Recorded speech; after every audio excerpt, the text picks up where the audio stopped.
Sometimes in life, your greatest lessons don't come from textbooks.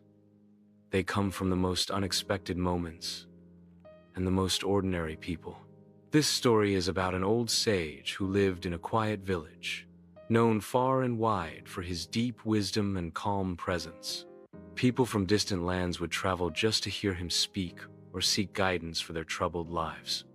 One day, as the sun dipped low behind the trees and the air grew still, a curious young disciple asked, "Master, you always answer our questions with such clarity, but we've never heard you speak of your own teacher. Who taught you?" The sage smiled gently, his eyes twinkling with memory. "My teacher?" he said. "Ah, my child, I've had many. Not one, not two, but countless teachers, hidden in plain sight. Let me tell you about three who taught me lessons I'll never forget. Once, while traveling through a village, I saw an old farmer struggling to push a broken cart uphill, and the cart was loaded with sacks of grain. I rushed to help and asked, "Why not unload the sacks and fix the wheel first? You're wasting energy." The farmer smiled and said, "I've learned that sometimes it's better to keep moving slowly than to stop completely.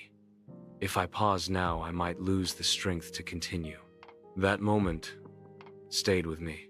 From him, I learned progress isn't always fast, but as long as you keep moving, you're not failing. A year later, the sage continued, I visited a coastal town where children were flying kites. Among them was a girl whose kite string had snapped. Her kite soared high for a moment, then crashed into the sea. She didn't cry. She didn't blame the wind. She simply smiled, picked up a new string, and began crafting a new kite. Curious, I asked, "Why aren't you upset? You lost your kite." She shrugged her shoulders and said, "I didn't lose. I learned how high it could fly. Now, I'll build one that can go higher." From that day, I learned failure is not in the fall, not in the setbacks, not in the moments when everything seems lost. The only true failure is giving up, and I promised myself I never would. One cold night, the sage said, I lost my way in a city I didn't know. Hungry and exhausted, I found a man warming his hands by a fire in a back alley.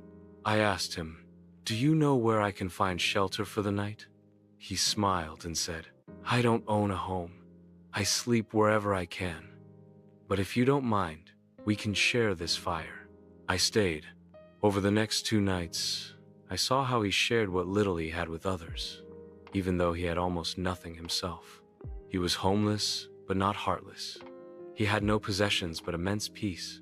From him, I learned, generosity isn't measured by what you have. It's measured by what you give. The disciple sat in silence, moved by the stories. Life will never stop teaching you.